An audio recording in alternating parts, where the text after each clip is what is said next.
OCI ఎప్పుడు apply చేసుకోవాలి? అసలు ఓసీఐ వల్ల యూజ్ ఏంటి? తర్వాత ఓసీఐ ఎప్పుడెప్పుడు అప్డేట్ చేయాలి? ఈ విషయాలు మనం ఇవాళ వీడియోలో మాట్లాడుకుందాం. హాయ్, హలో, అందరికీ నమస్తే. Welcome to Yog stock. నా పేరు యోగానంద్. ఎప్పటికప్పుడు ఇంపార్టెంట్ ఇన్ఫర్మేషన్తో, లేటెస్ట్ అప్డేట్స్తో, అమెరికా ఇమిగ్రేషన్ విషయాలు, యూకే ఇమిగ్రేషన్ విషయాలు, ఇండియాలో ఏం జరుగుతుంది, ఇలాంటి మంచి మంచి విషయాలతో ప్రతిరోజు మీ ముందుకు వస్తున్నాను. సో మీలో ఎవరైనా సరే ఫస్ట్ టైం నా ఛానల్కి వచ్చినట్టుంటే దయచేసి సబ్స్క్రైబ్ చేసుకోండి. అలాగే నా వీడియో ఎవరికైనా నచ్చినట్టయితే ఒక నలుగురికి షేర్ చేయండి, నాకు ఒక లైక్ ఇవ్వండి. Please stay tune for more updates. OCI, overseas citizen of India, అదేంటంటే మనము ఎప్పుడైతే ఫారెన్ నేషనాలిటీ తీసుకుంటామో, అది యూఎస్ పాస్పోర్ట్ కావచ్చు, యూకే పాస్పోర్ట్ కావచ్చు, ఎనీ అదర్ కంట్రీ పాస్పోర్ట్స్ తీసుకున్న తర్వాత మనం ఏంటంటే ఎప్పుడైతే అంటే ఒక్కొక్కసారి న్యాచురలైజేషన్ ద్వారా కూడా, న్యాచురలైజేషన్ అనేది ఎప్పుడు వస్తుంది అంటే ఆల్రెడీ మనం ఇండియన్ సిటిజన్స్, ఇండియన్ పాస్పోర్ట్ ఉంటుంది కాబట్టి వేరే కంట్రీకి వెళ్ళి అక్కడ రూల్స్ ప్రకారం వాళ్ళ నేషనాలిటీని ఎప్పుడైతే మనం ఎక్వైర్ చేస్తామో, న్యాచురలైజేషన్ అంటే మనం ఆ కంట్రీకి న్యాచురలైజేషన్ చేసి మనం అంటే యూఎస్లో అయితే గ్రీన్ కార్డు, సిటిజన్షిప్, యూకేలో అయితే న్యాచురలైజేషన్, పాస్పోర్టు, అలా ఆ రూల్స్ ఉంటాయి. సో కాబట్టి యూఎస్ పాస్పోర్ట్ కానీ, యూకే పాస్పోర్ట్ కానీ, జర్మనీ పాస్పోర్ట్ కానీ, ఎనీ ఫారెన్ పాస్పోర్ట్ ఏ కంట్రీలో ఉంటామో ఆ కంట్రీ పాస్పోర్ట్ తీసుకున్న తర్వాత the moment you taken that countries passport, మీరు ఇంకా ఇండియన్ నేషనల్ కాదనమాట. సో అంటే అక్కడి నుంచి ఒకవేళ మనం ఇండియా వెళ్ళాలి అనుకుంటే ఆబ్వియస్లీ వీసా తీసుకుని వెళ్ళాలి, జనరల్గా రూల్ ప్రకారం అయితే. సో పిల్లలు గనక ఒకవేళ పిల్లలు అంటే ఇప్పుడు యూఎస్లో చాలామంది పిల్లల్ని అక్కడే కంటారు కాబట్టి వాళ్ళకి డైరెక్ట్ పుట్టడమే వాళ్ళకి పాస్పోర్ట్ వచ్చేస్తుంది, సిటిజన్షిప్ వచ్చేస్తుంది కాబట్టి వాళ్ళు కూడా ఇండియన్ నేషనల్ కాదు. సో కానీ ఇప్పుడు ఇండియాకి వెళ్ళాలి అంటే జనరల్గా వీసా తీసుకుని వెళ్ళాలన్నమాట. సో దీనికి ఆల్టర్నేట్ ఏంటి అంటే ఓవర్సీస్ సిటిజన్ ఆఫ్ ఇండియా అని ఓసీఐ కార్డు మనం తీసుకోవాలి. ఒకప్పుడు ఈ ఓసీఐ లేదు. అంతకుముందు ఏంటంటే పిఐఓ కార్డ్ అని ఉండేదన్నమాట. అంటే ఈఆర్సిఎస్ నుంచి అబ్రాడ్‌కి చాలామంది వెళ్ళిపోయేవాళ్ళు, అక్కడ సిటిజన్స్ ఉండేవాళ్ళు, అక్కడ పాస్పోర్ట్లు తీసుకునేవాళ్ళు. వాళ్ళందరికీ ఏంటంటే పిఐఓ కార్డ్ అని ఇచ్చేవాళ్ళనమాట. సో పోను పోను దాన్ని పిఐఓ కార్డుని చేంజ్ చేసి ఓసీఐ అని మార్చారు. ఇప్పటికి కొంతమంది పిఐఓ కార్డుల మీద ఉండేవాళ్ళు ఇప్పుడు రీసెంట్‌గా పిఐఓ తీసేశారని విన్నాను నేను. అది ఎంతవరకు నాకైతే కరెక్ట్ తెలీదు. సో ఓసీఐ అనేది తీసుకోవాలి. ఓసీఐ తీసుకోవడానికి రూల్స్ ఏంటి అంటే ఫస్ట్ ఆఫ్ ఆల్ ఎప్పుడైతే మీరు ఫారెన్ పాస్పోర్ట్ తీసుకుంటారో the moment you have to hand over your Indian passport in Indian high commission. మీరు ఏ కంట్రీలో అయితే ఉంటారో కంపల్సరీ ఇది మాత్రం చేయాలన్నమాట. ఇది లీగల్ రూల్. చాలామంది ఇక్కడ మీకు ఒక చిన్న విషయం చెప్పాలి. చాలామంది ఏంటంటే I have seen with my own eyes passport hand over చేయకుండా ఇండియా వెళ్ళినప్పుడు ఇండియన్ పాస్పోర్ట్ వాడేవాళ్ళు, మళ్ళీ ఫారెన్‌లో ల్యాండ్ అయినప్పుడు ఫారెన్ పాస్పోర్ట్. అలా నేను చూశాను కొంతమందిని ట్రావెల్ చేయటం. తర్వాత వాళ్ళంతా దొరికిపోవటము, వార్న్ చేయటము జరిగింది. సో ఏంటంటే మనకి రూల్ వన్స్ మనకి ఫారెన్ పాస్పోర్ట్ రాగానే మనం ఇమ్మీడియట్‌గా ఇండియన్ పాస్పోర్ట్‌ని హ్యాండ్ ఓవర్ చేసేయాలి. సో ఇండియన్ పాస్పోర్ట్‌ని హ్యాండ్ ఓవర్ చేసిన తర్వాత నెక్స్ట్ థింగ్ ఏంటి అంటే ఓసీఐ అప్లై చేసుకోవాలి. ఫస్ట్ టైము ఓసీఐ అప్లై చేసేటప్పుడు ఆన్లైన్‌లో ఎఫ్ఆర్ఓఆర్ఓ అనే వెబ్సైట్ ఉంటుంది కదా! ఆ వెబ్సైట్‌లోకి వెళ్ళి దానికి ఒక అప్లికేషన్ ఉంటుంది. ఆ అప్లికేషన్ ఫిలప్ చేసి మనకు కావాల్సిన డీటెయిల్స్ అన్నీ ఇచ్చేసి చేసుకోవచ్చు అనమాట. పుట్టిన పిల్లలు ఎవరైతే ఉంటారో వాళ్ళకి ఈ ఫాదరు అంటే మనకి బేసిక్‌గా ఓసీఐ అప్లై చేయాలి అంటే మనకి ఇండియా నుంచి లింక్ అనేది ఉండాలన్నమాట. మనం ఆల్రెడీ ఇండియన్ పాస్పోర్ట్‌ల నుంచి ఈ ఫారెన్ పాస్పోర్ట్‌ల మీదకి షిఫ్ట్ అవుతారు కాబట్టి మీకు మీ పేరెంట్స్ ఇండియాలో ఉంటారు కాబట్టి వాళ్ళ పేరు మీదే ఓసీఐ అప్లై చేసుకోవచ్చు. సో ఇంతకుముందు మనకి ఇండియన్ పాస్పోర్ట్ ఉంటుంది కాబట్టి ఆ పాస్పోర్ట్ డీటెయిల్స్ పెట్టి ఓసీఐ అప్లై చేసుకోవచ్చు. ఆ ఎఫ్ఆర్ఆర్ఓ వెబ్సైట్‌లో మన లింక్ అనేది మనం ప్రూవ్ చేసి మనము ఓసీఐ అప్లై చేసుకోవచ్చు అనమాట. పిల్లలకి ఏంటి అంటే ఆబ్వియస్లీ పిల్లలకి మనకి ఓసీఐ పేరెంట్స్‌కి ఓసీఐ ఉంటుంది కాబట్టి పిల్లలకి ఆబ్వియస్లీ అదే ఓసీఐ వాళ్ళకి కూడా అప్లై చేసుకోవచ్చు అనమాట ఇండియన్ ఆరిజిన్ కింద. ఎందుకంటే చాలామంది అక్కడ పుట్టి యూఎస్, యూకేనో వచ్చి సెటిల్ అయిపోయి పాస్పోర్ట్లు తీసుకున్న వాళ్ళు ఒక different. Direct born citizens passport తీసుకోవటం అనేది ఒక డిఫరెన్స్ అనమాట. సో వాళ్ళకి తల్లిదండ్రుల పేరు మీద ఓసీఐ అనేది అప్లై చేసుకోవచ్చు. చాలామంది ఎప్పుడో ఇయర్స్ బ్యాక్ వెళ్ళి సెటిల్ అయిపోయిన వాళ్ళు, అంటే కంట్రీకి లింక్ లేని వాళ్ళు కూడా ఒకవేళ ఓసీఐ అప్లై చేసుకోవాలి అంటే మనం ట్రాక్ రికార్డ్ మా తాతయ్యలు కానీ, అమ్మమ్మలు కానీ బట్ ఏదన్నా లింక్ అనేది మనం ప్రొవైడ్ చేయగలిగితే ఓసీఐ అప్లై చేసుకోవచ్చు. సో వన్స్ పాస్పోర్ట్ వచ్చిన తర్వాత మీరు ఓసీఐ అప్లై చేసుకుని, ఆ ఓసీఐ వచ్చిన తర్వాత ఇంకా ఓసీఐ అంటే బేసిక్గా ఏంటంటే it is not a citizenship of India. ఇండియాకి డ్యూయల్ నేషనాలిటీ లేదు. ఏదైనా వేరే కంట్రీ పాస్పోర్ట్ కనుక మీకు వస్తే ఇండియాకి ఓవర్సీస్ సిటిజన్ ఆఫ్ ఇండియా అంటే it's a kind of a multiple entry visa. So ఈ మల్టిపుల్ ఎంట్రీ వీసాకి రూల్స్ ఏమేమి ఉంటాయి అంటే ఇండియాలో ఇండెఫినెట్గా మనం స్టే చేయొచ్చు, నో ప్రాబ్లం, ఎన్ని రోజులైనా ఉండొచ్చు, ఏమైనా ప్రాపర్టీస్ కొనుక్కోవచ్చు, ఇల్లు కొనుక్కోవచ్చు, స్థలాలు కొనుక్కోవచ్చు. బట్ అగ్రికల్చరల్ ల్యాండ్ మాత్రం కొనటానికి లేదనమాట. సో అగ్రికల్చరల్ ల్యాండ్ కొనకూడదు, తర్వాత ఎలక్షన్స్లో కూడా పోటీ చేయకూడదు. సో ఇలాంటి రూల్స్ అనేవి ఓసీఐకి ఉన్నాయి. అదర్ దాన్ దట్ ఫ్లాట్స్ కొనుక్కోవచ్చు, స్థలాలు కానీ ఇల్లు కానీ ఇంకేమన్నా కొనుక్కోవచ్చు, ఎనీ ప్రాపర్టీస్ కొనుక్కోవచ్చు. So only important thing agricultural land. ఇంకా ట్రావెలింగ్ అనేది ఆబ్వియస్లీ ఎన్ని రోజులైనా ట్రావెల్ చేయొచ్చు, మనం వెళ్ళి అక్కడ ఉండొచ్చు, ఎన్ని రోజులైనా ఉండొచ్చు, పిల్లలు అక్కడ చదువుకోవచ్చు. బట్ ఇప్పుడు ఒక డిఫరెన్స్ ఎక్కడ వస్తుందంటే కొంతమంది ఎవరైనా ఓసీఐ మీద ఇండియా వెళ్ళి అక్కడ స్టే చేసేటప్పుడు ఈ బర్త్ సర్టిఫికెట్లలో వాటిలలో పిల్లలు కనుక అబ్రాడ్లో పుడితే ఆబ్వియస్లీ మనం రాసేటప్పుడు ఎన్ఆర్ఐ అనే రాస్తామన్నమాట. కానీ ఒకవేళ పిల్లలు ఇండియాలో పుట్టి కనుక ఫారెన్ వచ్చి వాళ్ళు కన్వర్ట్ అయిపోయి వాళ్ళు ఫారెన్ నేషనల్స్ అయితే అప్పుడు మన బర్త్ ప్లేస్ వచ్చేసి జనరల్గా ఇండియాదే రాయాలి. నేషనాలిటీ వచ్చేసి మనం ఏ కంట్రీ పాస్పోర్ట్ ఉంటే ఆ కంట్రీది రాస్తాం అనమాట. సో ఈ ఓసీఐ ఎప్పుడెప్పుడు అప్డేట్ చేసుకోవాలి అంటే మీరు పాస్పోర్ట్ ఎక్స్పైరీ అయ్యి కొత్త పాస్పోర్ట్ రాగానే ఓసీఐ అప్డేట్ చేసుకోవాలి. ఫస్ట్ టైం ఓసీఐ అప్డేట్ చేసినప్పుడు వాళ్ళు పాస్పోర్ట్లో ఒక స్టాంప్ వేస్తారు. Other than that OCI card అనేది ఒకటి ఇస్తారు. సో ఈ ఓసీఐ కార్డు కంపల్సరీ మీరు క్యారీ చేయాలి. ఎందుకంటే మీరు ఇండియాకి వెళ్ళేటప్పుడు చాలామంది చేసే మిస్టేక్ ఏంటంటే పాస్పోర్ట్లో స్టాంప్ ఉంది కాబట్టి అదే వీసా లాగా అనుకుని వెళ్తారు అనమాట. కానీ ఓసీఐ కార్డు కంపల్సరీ తీసుకుని వెళ్ళాలి ఇండియా వెళ్ళేటప్పుడు, అది మాత్రం మీరు మర్చిపోకండి. సో ఓసీఐ కార్డు ఎప్పుడెప్పుడు అప్డేట్ చేసుకోవాలి. ఇంతకు ముందు రూల్ ఏముండేదంటే మీ పాస్పోర్ట్ ఎక్స్పైరీ అయిపోయి కొత్త పాస్పోర్ట్ వచ్చిన తర్వాత మళ్ళీ మీరు ఓసీఐ అప్డేట్ చేసుకుంటే కొత్త ఓసీఐ కార్డు వచ్చేది. అంటే న్యూ పాస్పోర్ట్ డీటెయిల్స్తో ఓసీఐ కార్డు కొత్తది వస్తుంది. ఎందుకంటే మన ఓసీఐ కార్డులో ఏ పాస్పోర్ట్ అయితే ఉంటుందో ఆ పాస్పోర్ట్ నెంబర్ అనేది లింక్ ఉంటుందన్నమాట. సో పాత రూల్ ప్రకారం ఏంటంటే ఇప్పుడు మీ పాస్పోర్ట్ 10 years ఉంది, అయిపోయింది, కొత్త పాస్పోర్ట్ వచ్చింది, మళ్ళీ ఎఫ్ఆర్ఆర్ఓ వెబ్సైట్లోకి వెళ్ళి మీరు రీఇష్యూయన్స్ ఆఫ్ ది ఓసీఐ అని చెప్పి ఇదివరకు అప్లై చేసుకునే వాళ్ళు అనమాట. సో ఇప్పుడు ఏంటంటే వాళ్ళు రూల్ మార్చి ఏం పెట్టారు అంటే యాక్చువల్గా మనకి ఓసీఐ కార్డు ప్రతిసారి అప్డేట్ చేసుకోవాల్సిన అవసరం లేదు. అంటే కొత్త కార్డు తీసుకోవాల్సిన అవసరం లేదు, రీఇష్యూయన్స్ ఆఫ్ కార్డు అవసరం లేదు. ఎట్ ద ఏజ్ ఆఫ్ 18 కానీ 20 వరకు అంటే పిల్లలకి మాత్రం ఎవ్రీ 5 years పాస్పోర్ట్ వస్తుంటుంది కాబట్టి 5 years అయిపోయిన తర్వాత మీ కొత్త పాస్పోర్ట్ వచ్చాక మీరు దాంట్లోకి వెళ్ళి వెబ్సైట్లోకి వెళ్ళి పాస్పోర్ట్ సైజ్ ఫోటో ఒకటి, తర్వాత కొత్త పాస్పోర్ట్ డీటెయిల్స్ అవన్నీ అప్డేట్ చేయాలి. సబ్మిట్ చేస్తే వాళ్ళు ఏంటంటే we have updated our records అని మనకు ఒక ఈమెయిల్ పంపిస్తారు. కానీ మనకి ఓసీఐ కార్డు మాత్రం కొత్తది రాదు, అవసరం లేదు. పాత ఓసీఐ కార్డు మీదనే మనం ట్రావెల్ చేయొచ్చు అనమాట. ఇప్పుడు స్టాంప్ కూడా అవసరం లేదు. ఇప్పుడు మనకు ఫస్ట్ పాస్పోర్ట్లో స్టాంప్ ఉంటుంది, సెకండ్ టైం పాస్పోర్ట్ ఎక్స్పైరీ అవుతుంది, కొత్త పాస్పోర్ట్ వస్తుంది, అందులో స్టాంప్ ఉండదు. సో మనకి స్టాంప్ ఉండాల్సిన అవసరం లేదు. ఆ పాస్పోర్టు ప్లస్ మన ఓసీఐ కార్డు, మన foreign national passport OCI card 2 carry చేసి మనం ఇండియాకి వెళ్ళొచ్చు అనమాట. అయితే 20 years ఈ పిల్లలకి 5 years అప్డేట్ చేసిన తర్వాత ఈ 20 years ఎప్పుడైతే పిల్లలు వస్తారో ఆ 20 years తర్వాత ఫస్ట్ టైం మాత్రం మనం మళ్ళీ రీఇష్యూ చేసుకోవాలి కార్డు, ఓసీఐ కార్డు. అప్పుడు జస్ట్ అప్డేట్ చేస్తే కుదరదు డీటెయిల్స్. అప్పుడు ఏంటంటే కొత్త కార్డు మళ్ళీ తీసుకోవాలి. ఆ తీసుకున్న తర్వాత మళ్ళీ at the age of 50 cross అయిన తర్వాత మళ్ళీ మనం రీఇష్యూయన్స్ చేసుకోవాలి.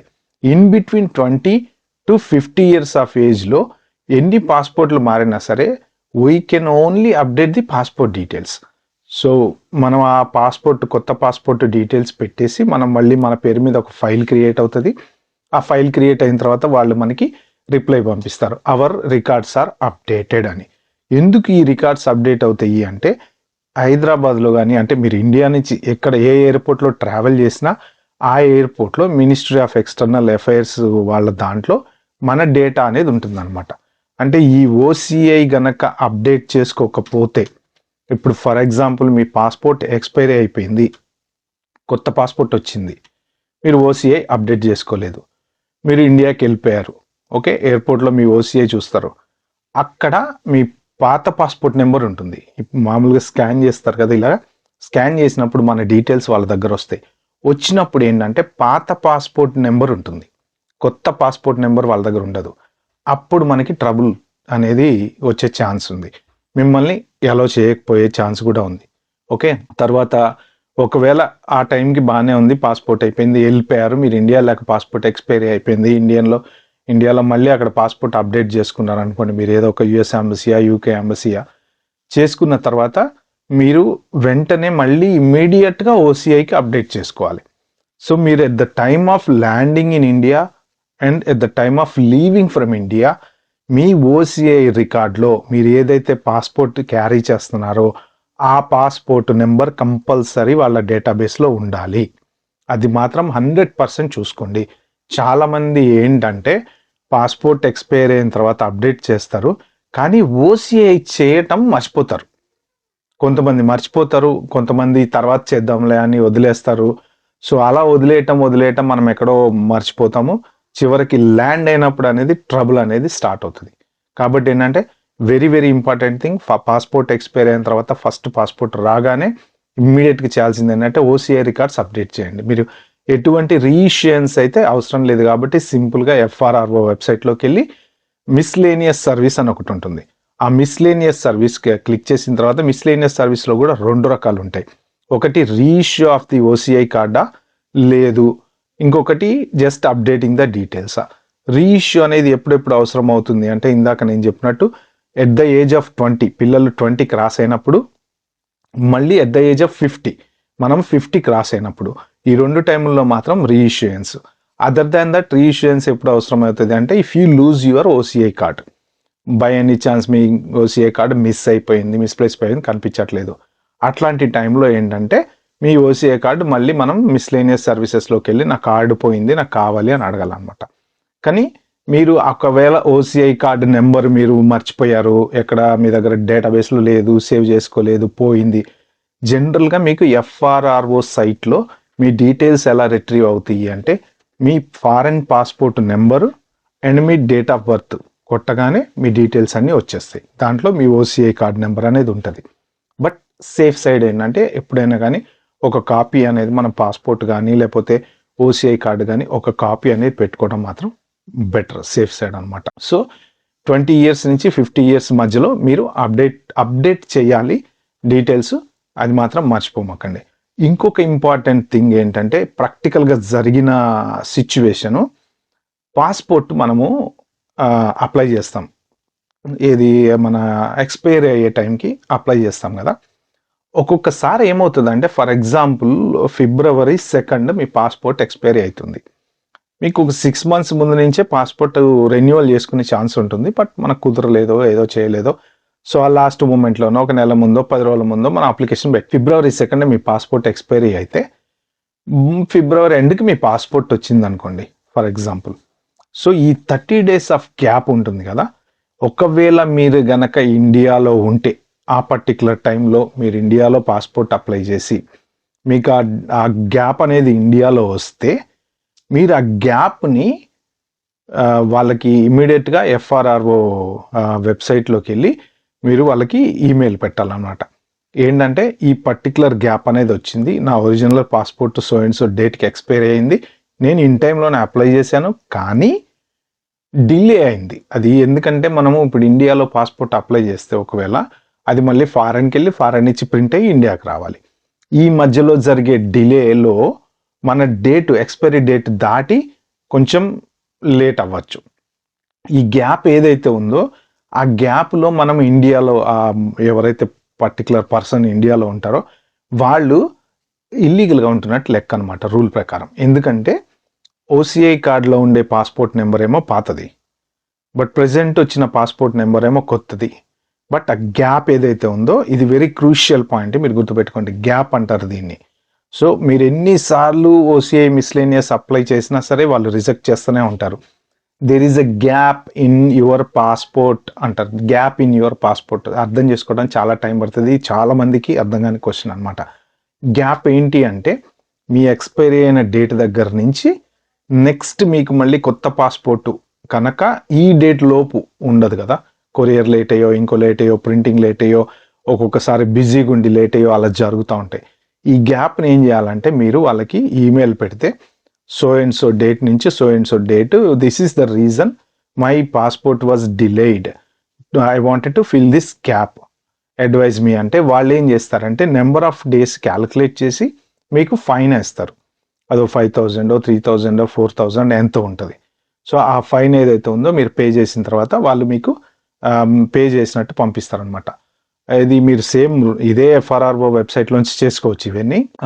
మీరు ఆ ఫైన్ పే చేసిన తర్వాత వాళ్ళు ఇచ్చే డీటెయిల్స్ తోటి మళ్ళీ అప్పుడు మనం OCI మిస్లేనియస్ సర్వీసెస్లోకి వెళ్ళి మన కొత్త పాస్పోర్ట్ నెంబర్ అప్డేట్ చేస్తాం. సో అప్పుడు అది రికార్డ్లో కరెక్ట్గా అప్డేట్ చేసుకుంటుంది. మీరు ఆ గ్యాప్ ఫిలప్ చేయనంత కాలం, ఆ గ్యాప్ వాళ్ళకి అప్డేట్ చేయనంత కాలం మీ OCI మిస్లేనియస్ సర్వీస్ మీరు ఎన్నిసార్లు అప్లై చేసినా సరే అది క్యాన్సిల్ అవుతూనే ఉంటుంది. మనకి మళ్ళీ గ్యాప్ అని ఈమెయిల్ వస్తూనే ఉంటుంది. ఇది మాత్రం మీరు క్లారిటీగా గుర్తుపెట్టుకోండి. నెక్స్ట్ ఇంకొకటి, ఇండియాలో పిల్లలు పుడితే, ఫారెన్ నేషనల్స్ ఇండియాలో పిల్లలు పుడితే ఏంటంటే, ఇప్పుడు ఫర్ ఎగ్జాంపుల్ యూకే ఉందనుకోండి, యూకే సిటిజన్కి వాళ్ళ పిల్లలు కనుక ఇండియాలో పుడితే వెంటనే మనం బ్రిటిష్ పాస్పోర్ట్ అప్లై చేసుకోవచ్చు. యూఎస్ వాళ్ళకైనా కూడా నాకు తెలిసి సేమ్ రూలే ఉంటుంది అనుకుంటా. ఒకవేళ వాళ్ళు డెలివరీకి ఇండియా వెళ్ళారు, మదర్ కానీ ఫాదర్ కానీ యూఎస్ నేషనల్ అయితే వాళ్ళు ఇండియాలోనే యూఎస్ పాస్పోర్ట్ అప్లై చేసుకోవచ్చు అనమాట. వాళ్ళకి ఏంటంటే ఎప్పుడైతే మనం పాస్పోర్ట్ అప్లై చేసి ఆ పాస్పోర్ట్ వచ్చిన డేట్ నుంచి ఆ పుట్టిన పిల్లలు ఎవరైతే ఉంటారో వాళ్ళు they are considered as a foreign national, అంటే వాళ్ళకి అక్కడ ఉండడానికి లీగల్ రైట్ లేదు. మరి లేనప్పుడు హౌ డు దే అక్కడ వాళ్ళు ఎలా ఉండటము అనేది ఏంటంటే, పిల్లలు పుట్టిన విత్ ఇన్ 14 డేస్లో FRRO దాంట్లో మనం అప్డేట్ చేయాలన్నమాట. సో అప్డేట్ చేసి మన పాస్పోర్ట్ రాగానే ఎగ్జిట్ క్లియరెన్స్ తీసుకోవాలి. సో ఇప్పుడు పిల్లలుగా అక్కడ పుట్టిన పిల్లలు మీరు ఎగ్జిట్ క్లియరెన్స్ తీసుకోకుండా పాస్పోర్ట్ వచ్చింది, ఫర్ ఎగ్జాంపుల్ మీరు ఒక యూకే పాస్పోర్ట్ ఉందనుకోండి. సో ఇది చాలా మందికి కన్ఫ్యూజన్ క్వశ్చన్. సో మీకు యూకే పాస్పోర్ట్ ఉంది, ఫర్ ఎగ్జాంపుల్ మీ ఇండియాలో మీ బాబు పాప పుట్టారు, మీరు యూకే పాస్పోర్ట్ అప్లై చేశారు, పాస్పోర్ట్ వచ్చింది. సో రాగానే మీరు ఏంటంటే ట్రావెల్ ప్లాన్ చేసుకుంటారు. మీరు బయలుదేరి ఎయిర్పోర్ట్కి వచ్చేసిన తర్వాత అక్కడ ప్రాబ్లం వస్తుంది మీకు. ఎందుకు అంటే ఇల్లీగల్ స్టే అవుతుంది అనమాట. అది పిల్లలు ఫారెన్ నేషనల్ ఎలా ఉంటున్నారు వీసా లేకుండా, అంటే OCI ఉంది కాబట్టి మనం వీసా మీద ఉంటున్నాం, లేదా విజిట్ వీసా తీసుకుంటున్నాం, లేదా ఇంకొక PIO కార్డు తీసుకుంటున్నాం. ఎనీ రీజన్ మనకు ఒక వ్యాలిడ్ స్టే అనేది ఉంది. వీళ్ళకేంటి వ్యాలిడ్ స్టే అనేది ఉండదు కాబట్టి ఎగ్జిట్ క్లియరెన్స్ తీసుకుంటాం. ఎగ్జిట్ క్లియరెన్స్ తీసుకోవాలి అంటే మనం ఫస్ట్ పిల్లలు పుట్టగానే విత్ ఇన్ 14 డేస్లో, అంటే 90 డేస్ పీరియడ్ వరకు ఉంటుంది అనుకుంటా నాకు తెలిసి, మీకు ఒకసారి క్లియర్గా చెక్ చేసుకోండి. 90 డేస్ వరకు మాత్రం మనం అప్డేట్ చేసుకునే ఛాన్స్ అయితే ఉంటుంది. అంత పెద్ద ప్రాబ్లం ఉండదు, బట్ అప్డేట్ అయితే కంపల్సరీ. వెరీ ఇంపార్టెంట్ థింగ్ ఏంటంటే ఎగ్జిట్ క్లియరెన్స్ కంపల్సరీ తీసుకోవాలి. ఒకప్పుడు ఈ ఎగ్జిట్ క్లియరెన్స్ ఎలా ఉండేది అంటే మినిస్ట్రీ ఆఫ్ ఎక్స్టర్నల్ అఫైర్స్ వాళ్ళ వెబ్సైట్లోకి వెళ్ళి అప్లై చేసుకుంటే వాళ్ళు పోలీస్ వెరిఫికేషన్ చేసి, అంటే ఎక్కడైతే పిల్లలు పుట్టారో అక్కడ లోకల్ పోలీస్ స్టేషన్ దగ్గర నుంచి వెరిఫికేషన్ చేసి తర్వాత ఎగ్జిట్ క్లియరెన్స్ అని చెప్పి ఒక లెటర్ ఇస్తారు. ఆ లెటర్ తీసుకుని ఎయిర్పోర్ట్లో ఆ లెటర్ చూపించాలి. ఓకే, మేము మా పిల్లలు ఇక్కడ పుట్టారు, ఫారెన్ పాస్పోర్ట్ వచ్చింది, ఎగ్జిట్ క్లియరెన్స్ తీసుకున్నాము, వీఆర్ లీవింగ్ ద కంట్రీ. ఒక్కసారి వచ్చిన తర్వాత మనం మళ్ళీ యాజ్ యూజువల్గా యూకే వచ్చిన తర్వాత, US వచ్చిన తర్వాత OCI అప్లై చేసుకోవచ్చు. బట్ లేదు ఇండియాలోనే OCI అప్లై చేస్తానంటే yes you can still do the same thing. OCI apply చేసుకుంటే ఆబ్వియస్లీ మళ్ళీ మనం హ్యాపీగా OCI మీద బయటకు వచ్చేయచ్చు. బట్ ఒకవేళ OCI లేకుండా ఇప్పుడు పిల్లలు పుట్టిన ఒక 3 monthsకో 4 monthsకో ఇమీడియట్ జర్నీ ప్లాన్ చేసుకున్నారనుకోండి, OCI అప్లై చేయడానికి కుదరలేదు, కానీ exit clearance is compulsory. So ఇప్పుడు ఏంటంటే FRRO వాళ్ళ దాంట్లోనే ఎగ్జిట్ క్లియరెన్స్ చేస్తున్నారు అని చెప్పి విన్నాను నేను, మీరు క్లియర్గా ఒకసారి తెలుసుకోండి. సో ఫస్ట్ పుట్టగానే మాత్రం మనం ఇన్ఫామ్ చేయాలి. వాళ్ళ బర్త్ సర్టిఫికేటు, ఎక్కడ పుట్టారు, ఏ డేటు ఏంటి, ఇవన్నీ వాళ్ళకి FRRO వాళ్ళకి ఇన్ఫామ్ చేయాలన్నమాట. ఎందుకంటే ఫారెన్ నేషనల్ అవుతారు కాబట్టి పిల్లలు. ఓకే ఫ్రెండ్స్, ఇవి కొన్ని OCIకి తీసుకోవాల్సిన జాగ్రత్తలు. సో మెయిన్ ఇంపార్టెంట్ థింగ్ నేను ఒక్కసారి మళ్ళీ రీక్యాప్ చేస్తా. ఇండియా వెళ్ళేటప్పుడు మాత్రం మీ ఓసీఐ కార్డ్ అయితే మర్చిపోమాకండి. నెక్స్ట్ ఇండియాలో ఎవరైనా పిల్లలు పుడితే మాత్రం ఎగ్జిట్ క్లియరెన్స్ తీసుకోకుండా రాకండి. సో ఈ 2 వెరీ వెరీ ఇంపార్టెంట్. ప్లస్ ఇంకోటి ఓసీఐ మీరు ఎప్పుడెప్పుడు అప్డేట్ చేయాలి అంటే ఎట్ ద ఏజ్ ఆఫ్ 20, పిల్లలు 20 వచ్చిన తర్వాత రీఇష్యూయన్స్ డీటెయిల్స్ మాత్రం కంపల్సరీ ప్రతిసారి పాస్పోర్ట్ ఎక్స్పైరీ అయిపోయి కొత్త పాస్పోర్ట్ వచ్చిన తర్వాత అప్డేట్ చేయాలి. ఓసీఐ కార్డు రీఇష్యూయన్స్ మాత్రం at the age of 20 and at the age of 50. So ఈ పాస్పోర్ట్ ఫోటోలు అవి అన్ని డీటెయిల్స్ అన్నీ ఓసీఐ మిస్లేనియస్ సర్వీస్లో ఉంటాయి. ఫస్ట్ టైం అప్లై చేసేటప్పుడు మాత్రం మీరు ఓసీఐ కార్డ్ సర్వీస్ అప్లై చేస్తారు. నెక్స్ట్ టైం అప్లై చేసేటప్పుడు ఎప్పుడైనా కానీ మీ డీటెయిల్స్ ఉంటాయి కాబట్టి మిస్లేనియస్ సర్వీస్ ద్వారా మీరు అప్లై చేసుకోవచ్చు అనమాట. ఓకే ఫ్రెండ్స్, ఇది దీంట్లో మీకు ఏమైనా క్వశ్చన్స్ ఉన్నాయంటే మీరు కామెంట్ సెక్షన్లో మెన్షన్ చేయండి. So I try to give you very clear information as much as possible. ఈ వీడియో కనుక మీకు నచ్చినట్టయితే please share, like, subscribe to my channel. Thank you.